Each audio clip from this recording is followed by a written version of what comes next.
Hey guys, how's it going? So today I am going to show you how everything to do with Tinker's Construct.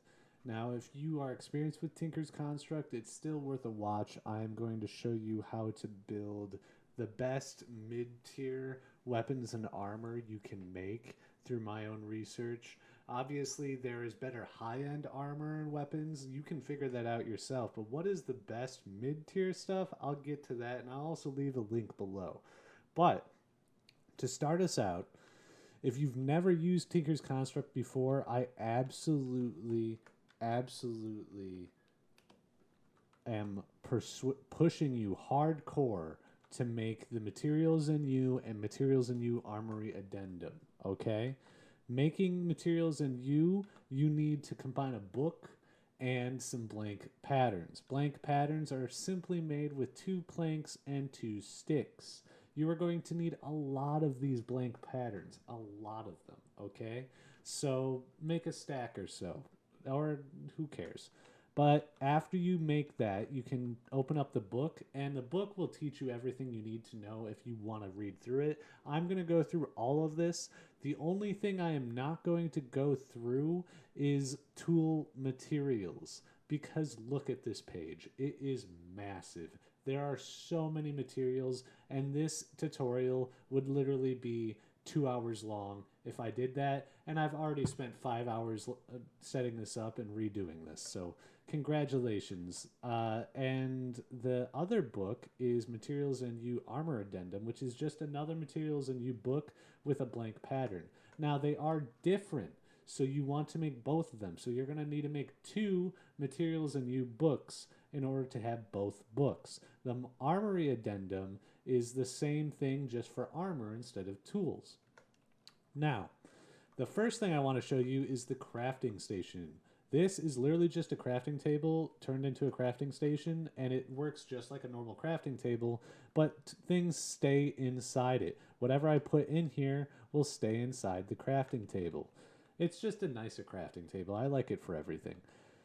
The next thing you're going to want to do is you're going to want to make each of these stations. Okay? You do not need a pattern chest, but I will show you it anyways. So first of all, you want to make a tool station, which is made out of a blank pattern on top of a crafting station, a crafting table. You'll then want to make your stencil table, which is a blank pattern on top of wood planks. You'll then want to make a part builder, which is just a log with blank pattern on top. And the pattern chest, of course, is a chest with a blank pattern or a blank pattern surrounded by wood. Now, what you're going to do is you're going to take all those extra blank patterns or stencils, they're called blank patterns, into the stencil table. You'll put these in there, and on the left side here, we have all of the little itty bitty icons. Each one of these icons makes something. So for instance, this one is the pickaxe head pattern. If you are going to make a pickaxe, you are going to need each part to a pickaxe. Now you might be like, Josh, what do you need to make a pickaxe? Well, that's easy. You open up your tool station, and your tool station will tell you the parts that you need to make. So for a pickaxe, we need to make a tool rod, pickaxe head, and a binding.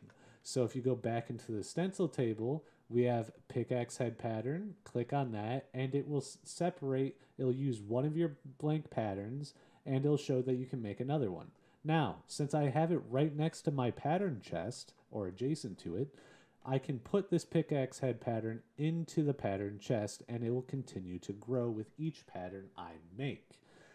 Now, let's make a pickaxe real quick, okay? So we need a tool rod, pickaxe head, and a binding. Well, how do we make those things? Next, that is the part builder. You go over to the part builder, and we will make a simple pickaxe, okay? So we want to take our pickaxe head. We'll put some wood in there because that's an easy material.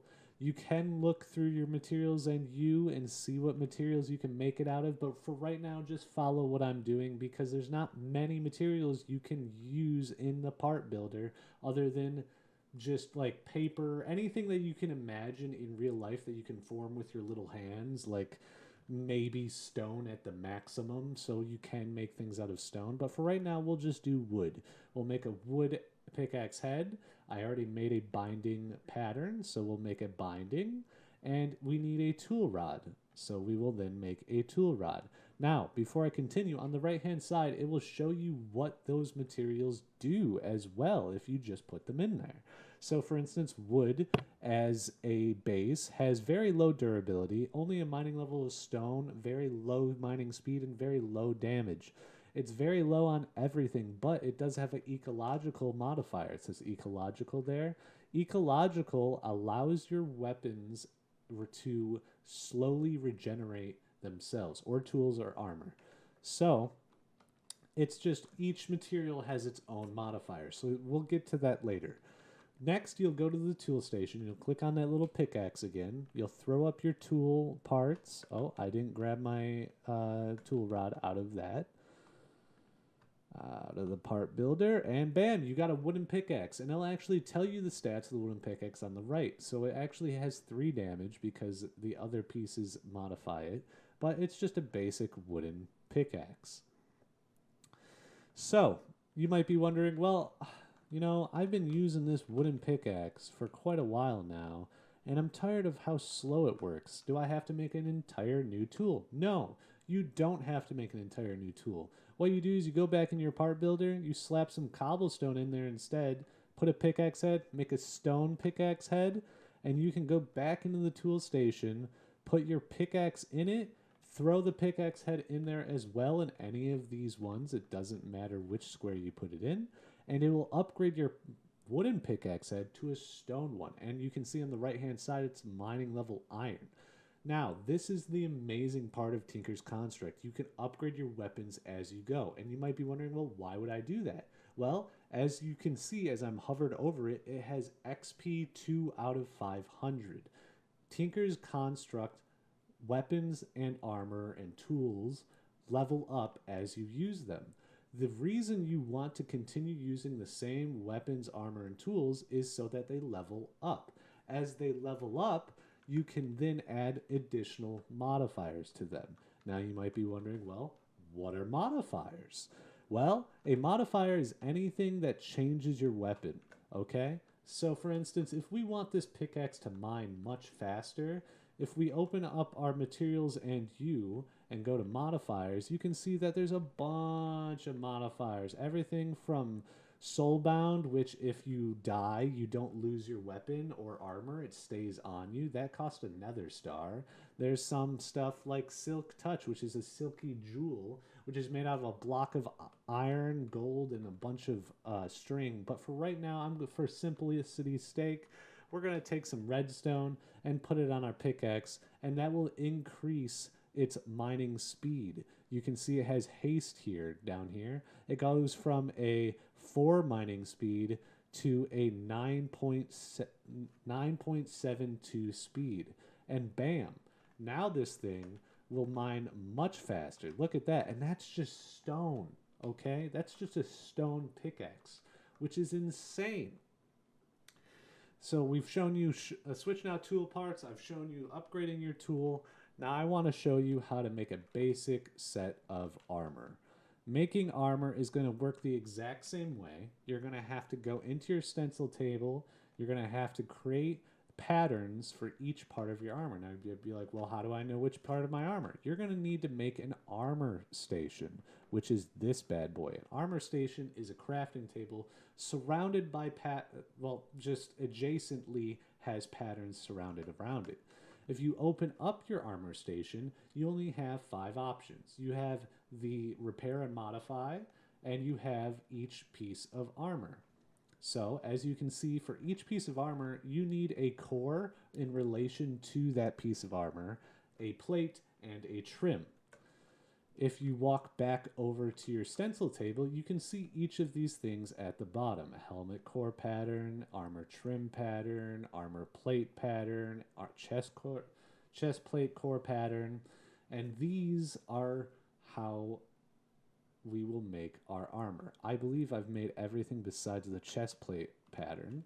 So now if I go in here, and it's same with that the pickaxe we made, I make a stone helmet core. I'm going to need to make a core for each one of them.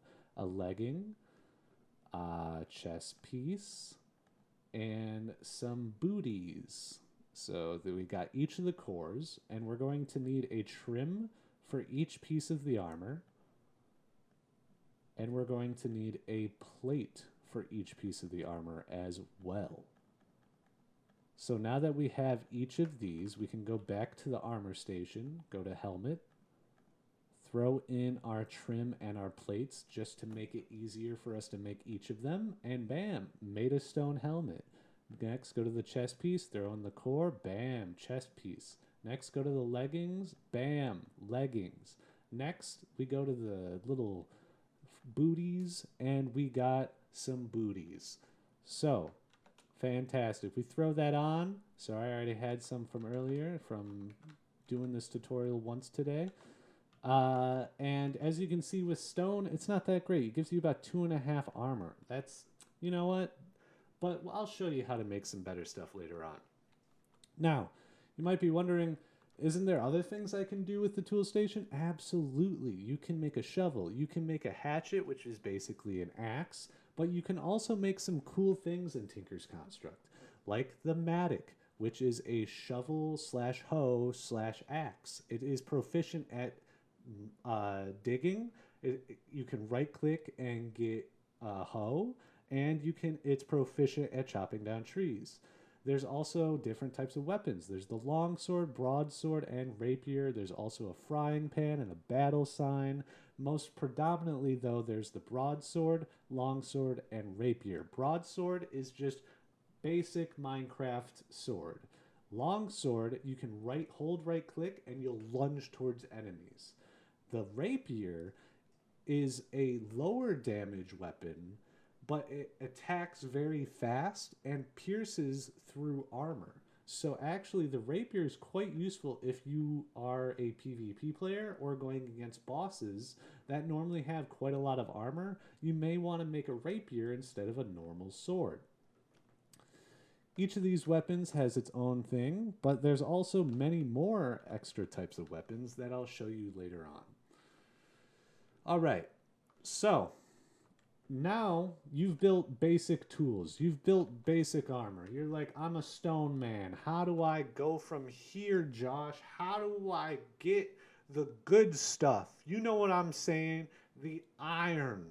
That's the next level. I want an iron pickaxe. I want iron armor. Well, do not look too much further. I am going to show you the heart of Tinker's Construct. Let's turn it daytime real quick. That is the Smeltery, which is right here, is a little basic boy that I've got already built for you. And I'm going to show you how to make one. So in this chest, I've shown you everything you need to make a basic Smeltery. You're going to need 18 seared bricks. You're going to need a seared drain, a Smeltery controller, a seared tank, seared faucet, and a casting table. Each of these are made out of seared bricks, which are made out of grout, which is made out of gravel, sand, and clay, which makes 8 grout, which can be used to make 1 brick. Each brick is then used to make each part of the smeltery. Now, the seared bricks are easy. It's just a 4x4. The seared drain is a 3 on each side of the crafting bench. You have the Smeltery controller, which is basically a furnace made out of bricks. You have the seared tank, which is the same thing, just with glass in the middle. You have a faucet, which is a bucket made out of seared bricks. You have a casting table, which is basically leggings made out of bricks. Now, how we build this is it is going to be a 3x3 base, which I've just messed up instantly, which we'll get rid of that. The 3x3 base at the bottom, and to save resources, you want to lift it up off the ground a little bit. Now, there is a reason I've lifted it up off the ground that I will show you later. If you're playing vanilla Tinker's Construct, you can kind of put it inside the ground. It doesn't matter, but you're going to have to use and pour all of your materials into the floor, which doesn't look as nice. It looks a little nicer like this. So after we have the seared bricks down, around that's all made out of seared bricks. We want to put down our smeltery controller in the front. We want to put our seared tank down in the front and put a seared brick in between. I guess you only need 17 seared bricks. You don't need 18. My bad. I am very sorry. Just don't at me. Anyways, we then can place, actually you only need 16. Jeez, I am messing up today. I'm on a roll though. You need 16 seared bricks. Get these 2 extras out of here. We'll use them later. Then you put down a seared drain. It's fine if you make too many seared bricks. I will show you what too many seared bricks does. It is an absolute positive. Do not worry or fret about it. And then after we have the drain down, we can attach a faucet, right click that, and put a table directly underneath the faucet, which gives us our smeltery. You know the smeltery is working when the animation of the little fiery stuff comes up. Let's turn up the volume a little bit. I forgot I didn't have that on. But there's a little bit of the animation there. That's how you know it's working. If you get in it, it also should hurt you if there is some lava in it, which I didn't put any. I'm using little lava canisters from forestry, but you'll need basically 4 buckets of lava to fill up the smeltery. You'll just right click on the seared tank, and that will fill it all the way up. If I walk into it, it should, oh no, it only hurts you if there's metal in it. For instance, this one, which is a copy of what I just made. I already have some melted stuff in it. If I walk into it, it hurts you. So do not walk into it unless you need blood for something, which is useful for stuff. I'll show you that later. Now, with the smeltery, if you grab some copper and aluminum or gold, either or will work, you can create casts, which are these little casts. Casts work pretty similarly to our patterns that I showed you earlier. You're going to have to put either gold or aluminum brass in order to aluminum brass to make these casts. Gold can be kind of expensive. You may not want to use gold. So instead, if you put 3 aluminum and a copper, the 3 aluminum will smelt just into aluminum, and as you can see, the 3 aluminum turned into 6 ingots. That's because your smeltery actually doubles the output of every single ore you put into it. So it's an incredibly efficient way of getting resources. Now when this copper finishes, it will then combine with the aluminum and create an alloy called aluminum brass. It will get rid of both copper and aluminum completely and make it all into aluminum brass because they convert at a 3-to-1 ratio. If I put another copper in there, then it would just be aluminum brass and 2 copper ingots. So if you click on these things, which I will show you in this one, if you click on each of the segments, it will move it to the bottom of your smeltery, which is exactly what you want. Since we have a bunch of aluminum brass in this one, I will show you how to do that. The first thing you may want to make with this is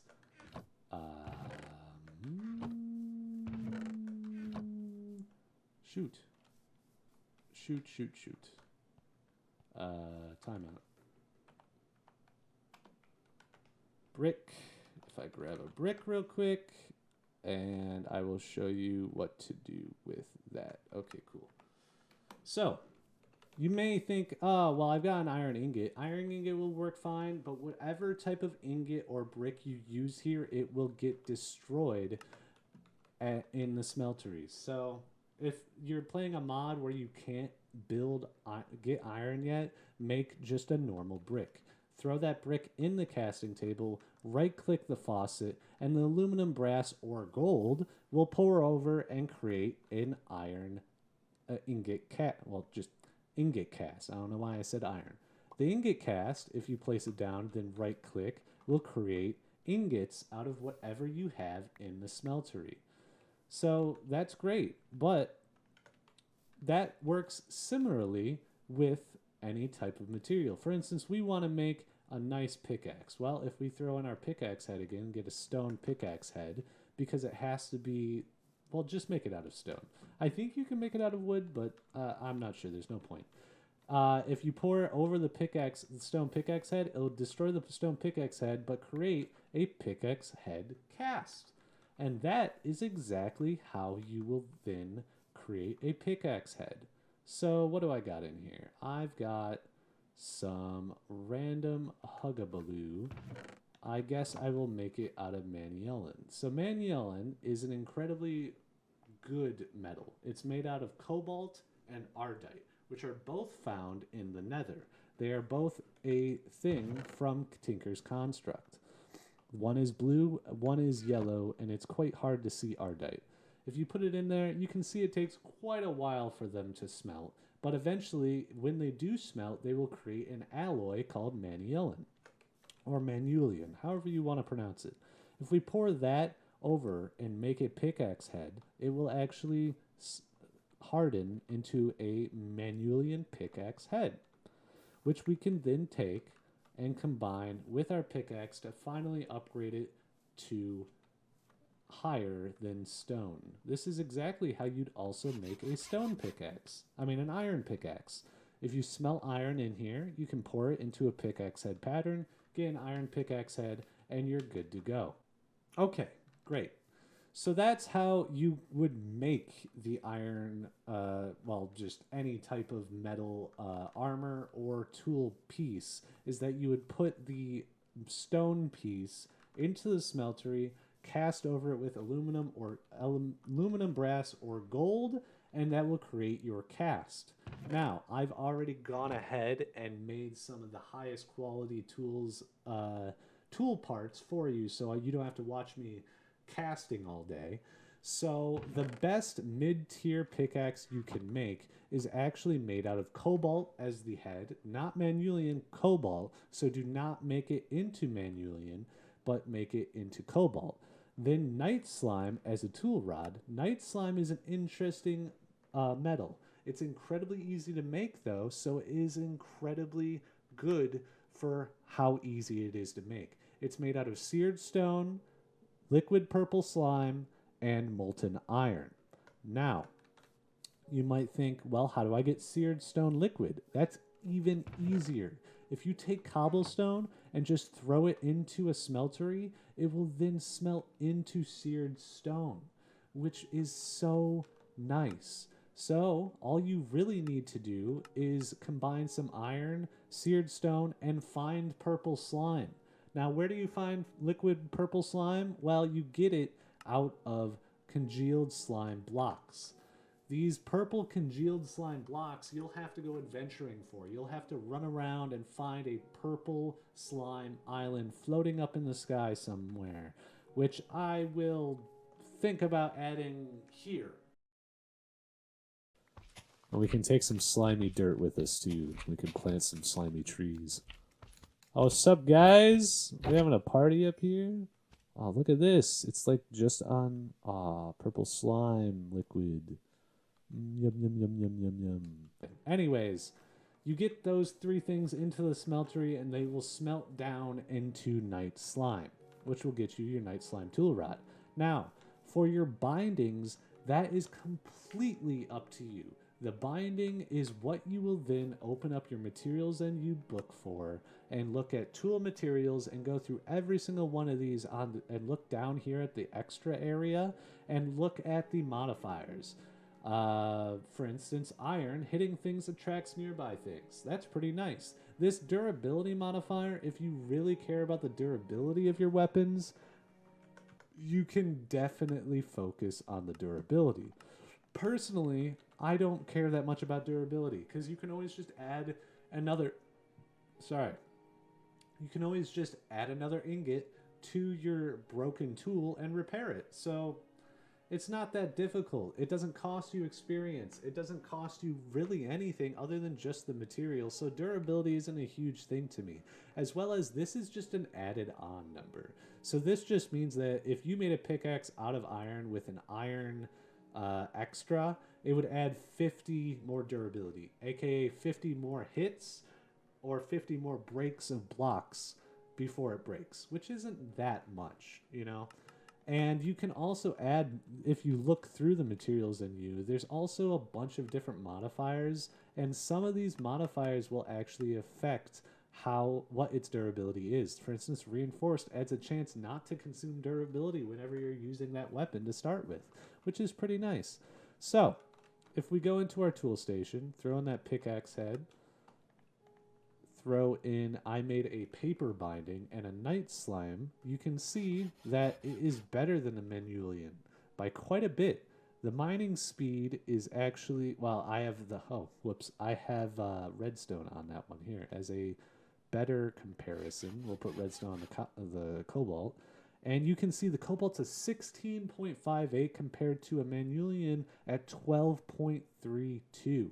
The Manulian has a higher attack, but when are you going to be attacking with your pickaxe? That's why Manulian's better for weapons. If you're going to make a weapon head, open up your materials in U-Book and look for damage right here at the head. What is the highest attack damage? You'll find whatever the highest attack damage is, and you'll throw it on there. Manulian's actually a very good starter. I would make Manulian weapons. Now, you also might be asking me, well, what's the best armor I can make out of the smeltery? Well, so far, I've found Manulian also is the best core. It gives the highest base durability at 19.7 and a solid defense of 20. Now, the best plate you can make is sponge, which finding sponge is going to be your own difficulty, but I'm pretty sure you can find them always in Prismatine dungeons, and other mods might be able to actually make sponge out of somehow. But if you look at sponge here, sponge has a massive durability increase and modifier. It's actually that's why it's oh wait, this is materials in you. Sorry. If you open up materials in you armory addendum, go open this, look at sponge. Sponge adds a 13 durability, which is massive if you compare it to these other ones. It is absolutely massive. 13 and a toughness of 5, which is even bigger. It adds so much toughness and durability, as well as a positive modifier. And whenever it rains, your armor gets even stronger. So sponge is an amazing plate add-on. If you add some sponge to your Manulian, it will make you very tough and very durable. Now, toughness, you might ask, well, what is toughness in your armor? Toughness is affected by how it's basically, what's the word I'm looking for? It's how much damage you can take is cut out by the amount of toughness you have. So there's the overall just defense of your armor, and there's also the toughness rating. So if we throw these together, I've made some random trims. I think I chose Electrum as trim. Your trim, exactly the same thing as with your tools and that extra part of the tool. The trim is the exact same thing. Down here at the bottom, you will then go through and find whatever modifier you like the best and make it your trim. That's just because trim doesn't affect all that much. It's literally just a durability modifier. So you might as well put some nice modifiers on your armor and get a nice trim going. So if you go through here and we make a helmet, for instance, and make each other piece of the armor, you will see it looks a little bit silly, but that's just because I made it out of Electrum as well, so it's yellow on purple. You can make it look much better. In different mods, a lot of the trim I would use is like uranium, because it like poisons enemies when you get hit and other things. So just fiddle around with it, see what you like. You can mix match your trims as well. And if you were, for instance, like, oh, I'm not up to Manulian yet, but I still want to create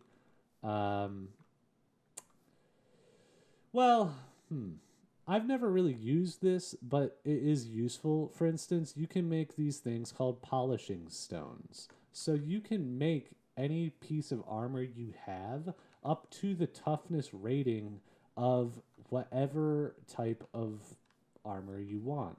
So if I want to add sponge later on, you can make sponge polishing kits and upgrade your armor to have that sponge toughness.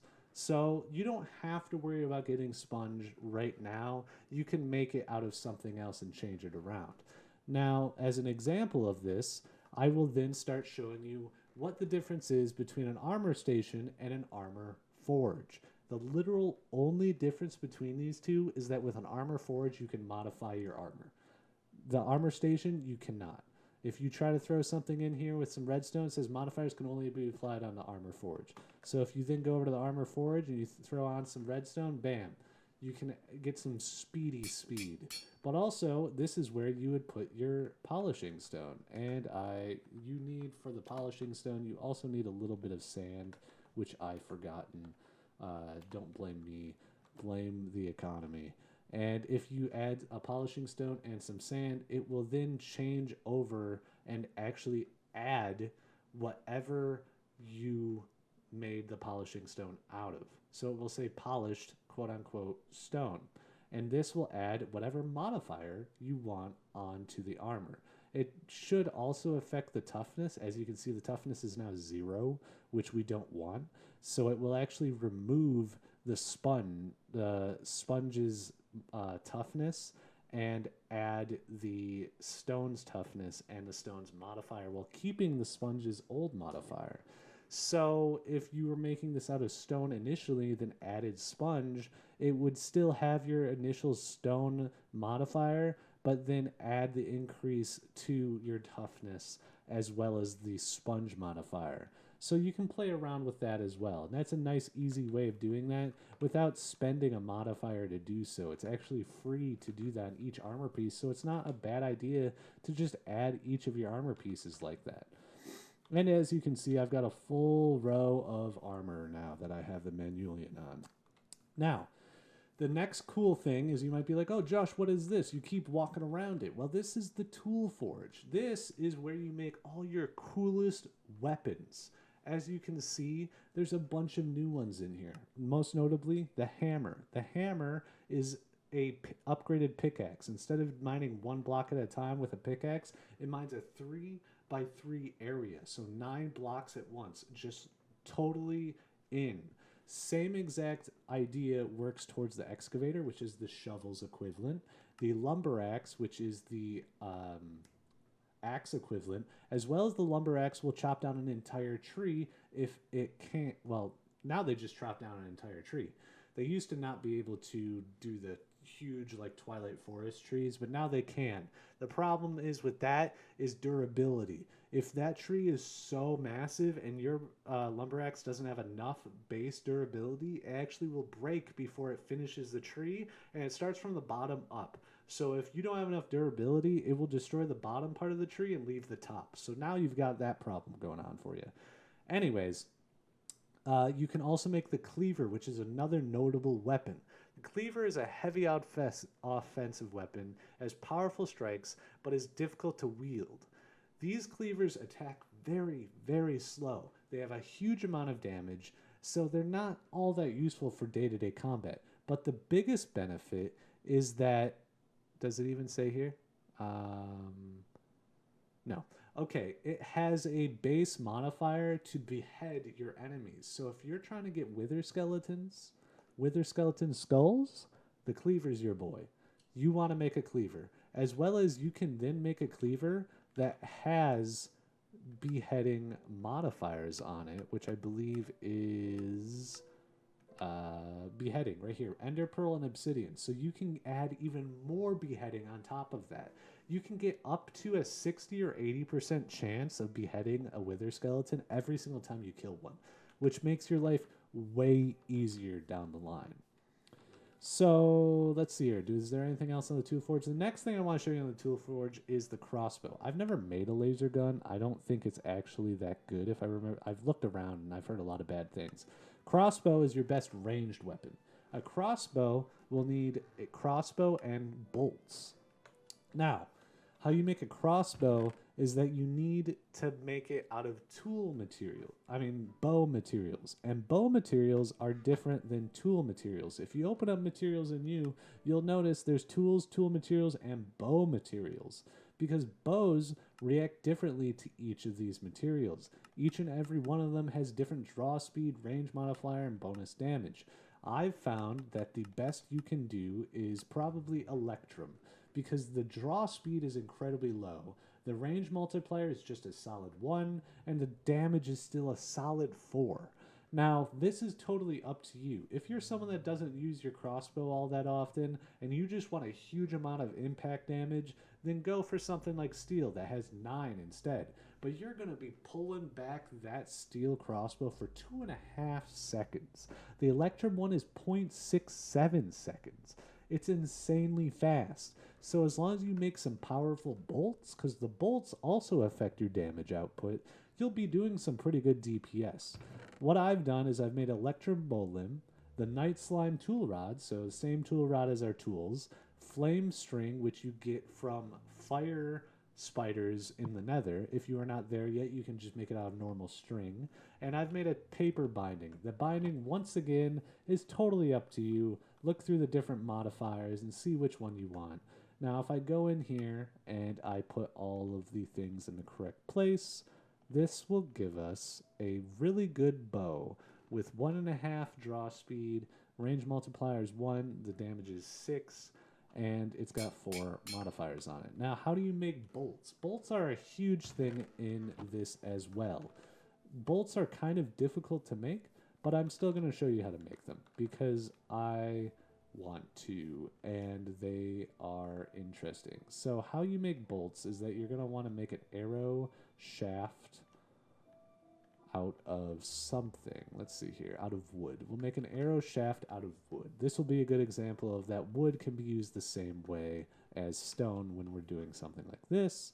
We got the aluminum brass. We pour it over that arrow shaft cast, and we get an arrow shaft cast. Now, what we'll do with that is that we will want to make an arrow shaft out of manulian, so we will then pour the manulian on top of the arrow shaft. Arrow shaft costs 2. Why won't it work? 2 ingots. Oh, I might not be able to make shafts out of manulian. Oof, I've hit it. I'm sorry, guys. I've ruined you. Arrow shafts. Ah, yes. Okay. What's the best shaft we can make?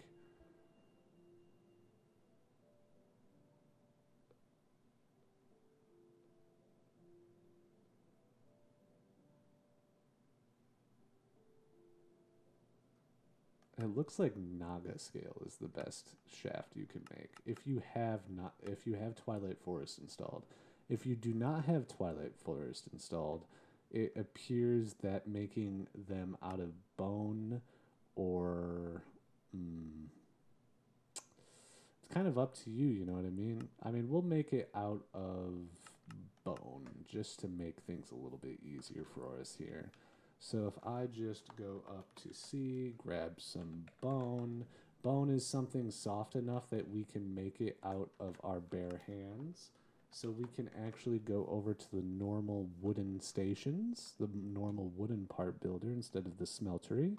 Throw in some bone and the arrow shaft once again, and we'll get a bone arrow shaft. If we then go over to the smeltery with the manulian in it, slap that bad boy down, have the manulian, it will pour over that arrow shaft, which will then create bolts. Now that is just the bolt core, not the full bolt. We still need to add fletching to it. So what we have to do is that we'll then go over and into this chest, I have some slimy leaves. Now, the idea is that with fletching, you can basically make any leaf out of fletching, as well as feathers, and I guess nickel and invar, although those are probably terrible, if I had to guess. They've got pretty good accuracy and modifiers, but the modifier isn't as good as with slimy leaf, which is 1.25 and 80% accuracy. So it's not a terrible idea actually to go with invar, which is 1.15 and 100% accuracy, as well as you get bonus damage to non-overworld mobs. But in order to make a fletching, you're of course going to have to make a fletching, then pour it into the smeltery to make a fletching pattern, or cast, I mean. and then pour in your invar. But for this purpose, we're just going to make a slime leaf fletching, which, now that we have the bolt core and the slime leaf fletching, we'll go back into our tool forge, and that is how we make bolts. Bam. So we can see that with the manulium bolt, it does a 9.72 base attack damage.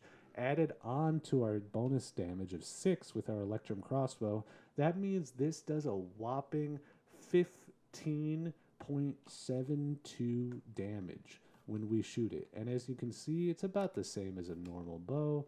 If I can just snipe a cow, and bam. Now I think it's because it's electrum, it charges up every time I kill something. But yeah, I mean, I like crossbows. I think they're really cool. We've gone over making better tools, making better armor, polishing, making the crossbow. Now, for all of my modded Minecraft players out there, and with normal people, I guess, but mostly modded Minecraft players, you can automate your smeltery. If you're like, oh, I'm just putting a bunch of ingots in here and I just want them to automatically output into an ingot cast without me having to worry about it, well, this is what this bad boy is. This is also going to show you that if you just continually put seared bricks infinitely up to the sky block, it actually increases the inventory inside your smeltery, as you can see here. We have all of this room. While with these smelteries, we only have a 9 inventory space, which isn't all that much. So as you build it higher, you can put more things in it, and its capacity is also larger at 576, and this one's capacity is maybe about maybe less, 72, which is way less. But if we put a ingot cast here, okay, which I have done, I am starving. Let's just go to creative mode to get rid of that. Anyways, so I want to fill this smeltery with 61 aluminum, just to really quickly show you how it works. So I've filled it with aluminum. Now, how I've automated this is I've used thermodynamics, because thermodynamics is really easy. You just throw down some item ducts attached to your basins and your casting table with a little retriever at the end into a chest, and it will retrieve into the chest. Retrievers are a little more expensive, so instead you can make servos, which are a little bit cheaper. They're made out of just redstone. This is an Eye of Ender with retrievers. Servos, though, will export things. So they will, if you have to put them on each of these little nubbins, and they will push out into this chest. And you'll have to not have a retriever here, obviously. Well, it doesn't hurt to have a retriever there, but you shouldn't waste it. You don't need one, basically, which I will show you in a second. But how do we automatically output into our basins and everything? Well, you can use a lever, you can use a button, or in modded Minecraft, you can have redstone clocks with extra utilities too. These work amazing. Using any type of redstone clock will work, or any repeating redstone signal if you can set that up in vanilla. But in modded, it's much easier with a redstone clock. You just throw it down, and it will automatically just continually pump out whenever it can into the basins and the casting table. Which will, it's pretty nice. There you go. So, now you might be wondering, well, how do I really automate this, though? Because this is nice, but what if I put in all of my stuff? Like I put in a bunch of iron, a bunch of aluminum, some nickel, some copper. That's going to cause some problems, because nickel and iron make invar, and copper and aluminum make aluminum brass. You don't want them to mix, so if you're just throwing them in here and hoping that they'll pump out, that's no bueno. What you could do instead is that you can actually come here, and we will just take one of our redstone clocks, and I will throw it down back here onto another seared faucet, which I have attached to all these casting channels, which I will then show you later. First of all, well, actually, I'll show you that now. So this is what is called a tinker tank. A tinker tank is kind of interesting. It's basically just a storage for all of your little melted up liquids. So as you can see, the aluminum is slowly filling up more and more and more as we have it exported from the main smeltery. And the reason you want to do this is because A, it can export directly into basins just like your normal stuff can. And B, it does not create alloys. So if you want to continually pump in ores and have it continually pump out the same, well, the equivalent ingot to the ore instead of making alloys, you would pump it into this tank first and then have it pump out with another redstone block and another item duct attached to the basin or casting table with ingot cast in it, whatever you prefer, because an ingot cast with I normally will just surround it with a bunch of casting tables with ingot casts, because that gives you one ingot at a time. You don't have to deal with the 9 ingots it requires to make a block. So it's just better to, have it as all the ingots. So you could just surround this whole thing by ingots and then have them pump into a chest or a computer or something like that. And it's super easy. Now, how you do this in vanilla is that I'm pretty sure you can attach hoppers to these, and it will also work, which I can show real quick, I suppose. Hopper. And if I, oh, that's right.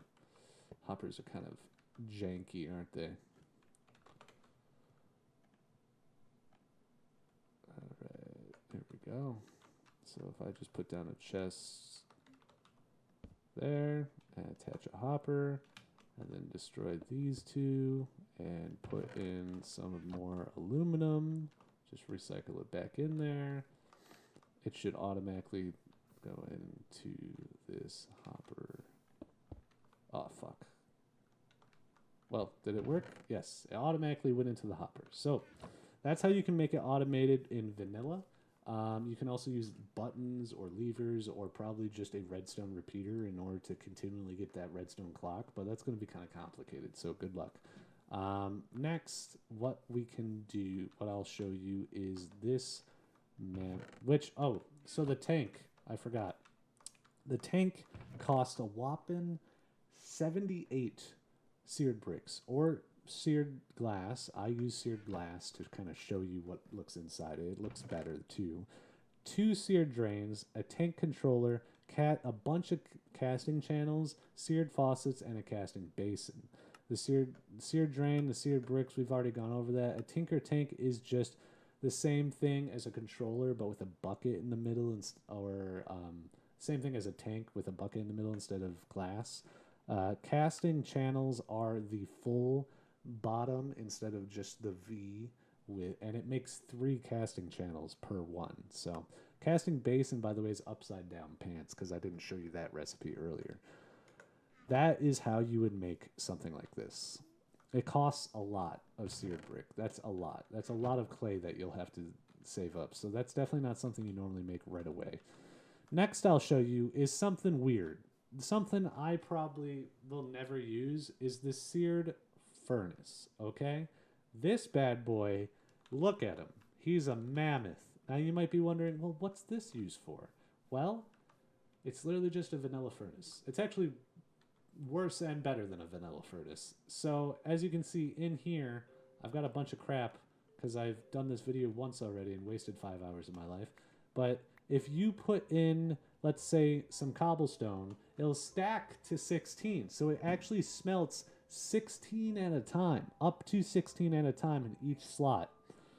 And what it does is it will literally just smelt it into whatever a vanilla furnace makes it. So if you put in gold, it's going to smelt this gold into just 1 gold ingot. So there's no real reason you would use this for making like ingots, because why would you waste it and only make 1 ingot, you know what I mean?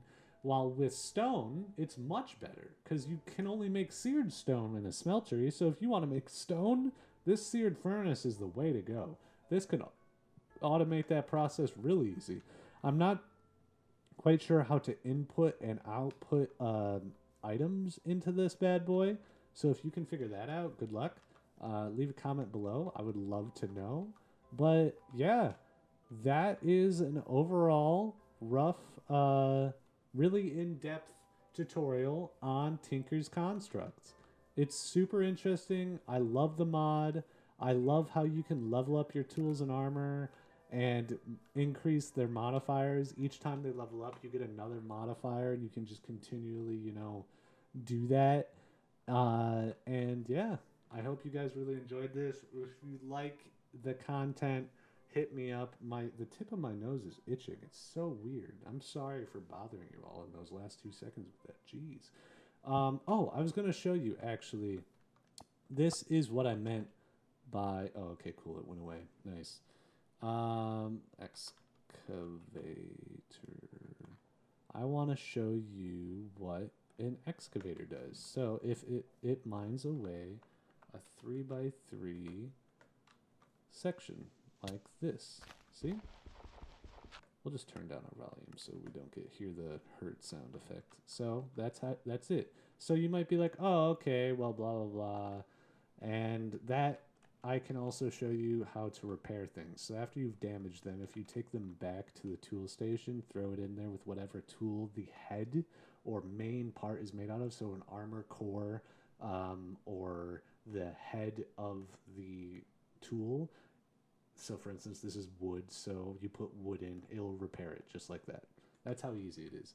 It also can break completely, and don't worry, you can just repair it again. These tools will just break and stay in your inventory and actually won't go away, which is really nice as well. So you'll never lose them, ever. You can just continually repair them forever. So yeah, I totally recommend that. I hope you guys have a great day.